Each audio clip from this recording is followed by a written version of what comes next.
serious, what causes death more than people realize? Driving while sleepy. Street fights. You watch some Hollywood blockbusters and some MMA fights and you think you can do it too. I've seen stories of a guy minding his own business and gets rocked on the side of his head. It disconnected his spine and he was dead before he hit the ground.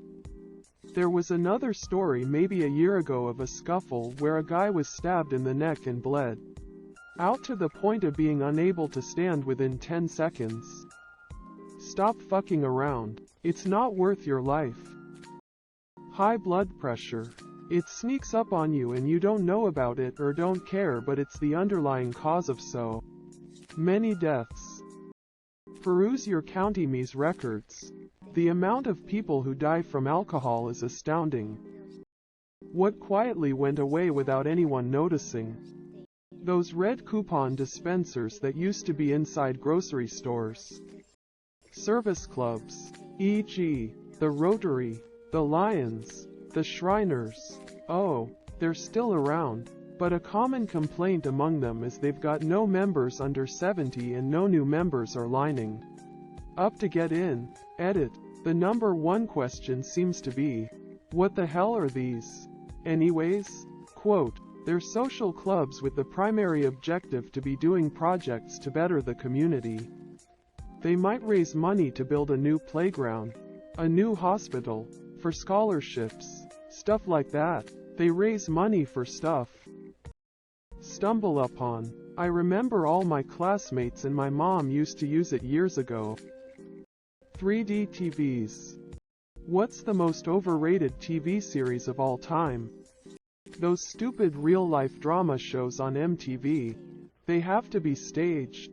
Hey baby, do you want to star on this MTV show with me to find out if I am cheating? No fucking way they are real. American Idol. Bunch of posers singing overblown karaoke of crappy songs. The Curse of Oak Island. They build up the conclusion of each episode so much with conjecture and folklore to excite you, only for the outcome to be very minimal and unimpressive. Holy shit? A piece of wood from 1704? We are finding the treasure tomorrow. Another thread best sorted by controversial. The Masked Singer. Reading this thread as I'm watching Friends. The longest running show, this is the days of our lives. If being naked was the norm, what would be the worst job? Welding fry cook high school principal. Any job in a steel mill. Stripper. Astronaut. Fashion designer or whoever makes clothes. MotoGP racer. Working in the sewers, assuming protective gear isn't allowed. Beekeeper. I'd feel for servers, table cleaners at restaurants. That'd be a new thing. Wiping down seats. Naked. You'd have all types of people sitting naked on these chairs. And you have to clean them to a point that the next customers can comfortably sit. What are they cleaning hourly? Just nasty to me. All things secreting nauseated face. Department store Santa Claus. People of Reddit who are anti-weed. Why? I'm only anti-weed for my personal consumption only. Why? Because I've smoked and eaten enough of it to put a down payment on 2 houses. I currently own less than 1 house. So I've decided to not use weed or any drugs moving forward to try and reclaim my life. Edit. Thanks for the upvotes. I'm done talking about weed for the day. Dash. 'Cause it's stinky, don't care if others do it, just not in my face PLS. Anti-weed? Nope. Anti-smoke? Definitely. The smell and the smoke are both triggers for asthma and allergies. It's just as bad as cigarettes to me. Do what you want, but I don't like the idea of being high. I don't like the smell, or smoking anything. What's the best response to, Dad, I think I'm gay? Hi gay, I think I'm dad. Seriously though, when my son came out I just said he was my son and it changed nothing between us. Other than I was happy he was discovering himself and growing up. Any man who would abandon or shun his own son for being gay is no man at all. So am I. This story does not involve a dad, but it involves a very religious grandma. One of my friends was very nervous about telling his grandma that he was gay, and put it off for a long time. But when he turned 18, he decided that he had to get this done. When he told her, she just looked at him calmly, answered, "Of course you are. I have known that since you were 10. At the age of 10, he didn't even know it himself yet. What gets more hate than it should? Donkeys. Those poor fella just be chillin', doing menial work and not disturbing anybody, and for some reason the term came to mean as someone who's utter incompetent and stupid. Tom from Tom and Jerry, he just wants to chill while that little piece of shit annoys him all the time." The word moist. I'm just describing this nice cake I'm eating and you're acting like I'm reciting ancient curses from the Satanic Bible. Being single. Everybody acts like it's the worst thing in the world, but if you're content with being on your own, it's really not. It's actually quite relieving to not have the responsibility of another person. Not wanting to drink. When you tell someone that you don't drink, most of the time they act like you just told them you juggle heads in your spare time. What is the all-time greatest driving song? Came to say, can someone pretty please make a playlist on Spotify of these songs and share it with us here? I would be eternally grateful. She sells Sanctuary. The Cult. The Cult has a lot of good driving songs. M83 Midnight City. Just makes me think of driving through a big city for the first time and it's kinda rainy and I am just looking out the backseat windows at all the lights and appreciating the vibe. It's a strong memory for me apparently, lol. Radar Love. Golden Earring. Well, I once got a ticket while blasting Machine Head as loud as my little teenage car could go. So yay. Some songs are just dangerous to play while driving. ZZ Top. LaGrange. Burnin' For You. Blue Oyster Cult. People with a porn addiction. How did you realize you had it? Ed. Sometimes when I'm with a woman. Fuck that. Made me significantly cut down. I went to Turkey and tried to access my favorite porn. They blocked virtually all porn. It ruined my vacation. I left early. I checked myself into therapy and just quit. I have had some relapses, but I now have a support system and a mentor. I will be back to 2 years porn-free April 17th. Constant go to whenever I didn't have anything planned. Unhealthy. Planning every daily event around when I could get back and watch porn. Reading smut while at the park with my kids. And finally getting caught by my mother-in-law. This is from a lady's perspective because we can definitely have a porn addiction too. What's the most boring sport to watch?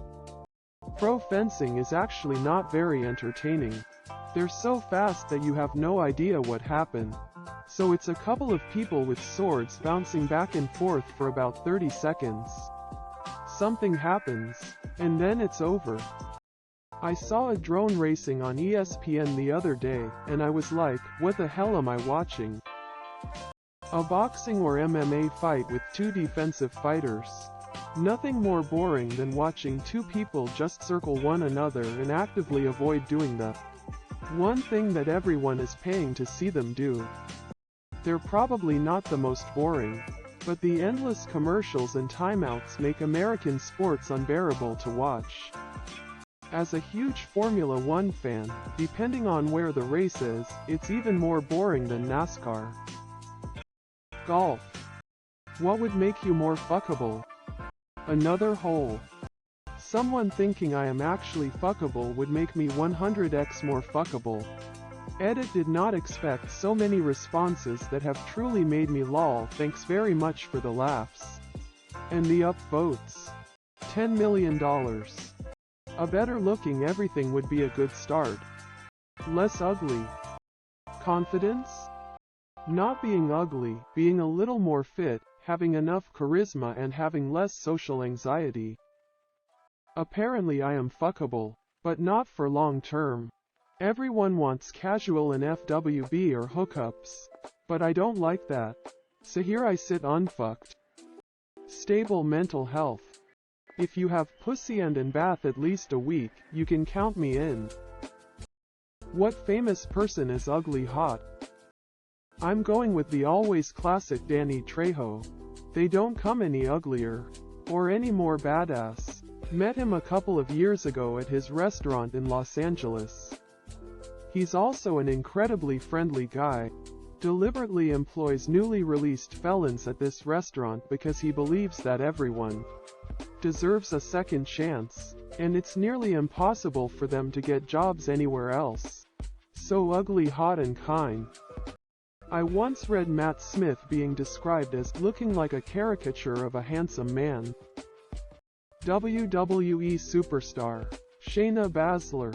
Being ugly is almost part of the character. But IDK, I don't think she's that bad looking at all. Cillian Murphy is creepy hot. Removed. Willem Dafoe. What is 30 too old for? Leonardo DiCaprio. 32 and realizing I have no concept of current slang terms whatsoever. Trying to go pro in a lot of major league sports. High school style drama. Being on again, off again with an ex. Gossip. Professional sports. I feel like I'm doing great in terms of health, fitness, income and professional satisfaction, etc. It's crazy to have witnessed the entire career of pro athletes or see them enter their golden years when they're objectively not that old. Also, binge drinking. I mean, I still love it, but the pain is much worse and longer. Sleeping wrong. Caring what people think. Judging people for what they enjoy at an older age. Drinking milk without hurting apparently. What do people claim they do but in reality they don't? Reread personal notes after a conference convention. Greater than we should definitely make plans and get together sometime. I never know when someone's serious about this. Is it just an expression people use? Or am I the bad guy for not following up on it? A shocking amount doesn't wash their hands after using the restroom. The research. Read the terms and conditions. They put lol when they probably didn't actually lol. Not be a hypocrite. We're all hypocrites in cute ways sometimes. People claim they are my coworkers. But in reality I seem to be the one working. Floss. I am fine.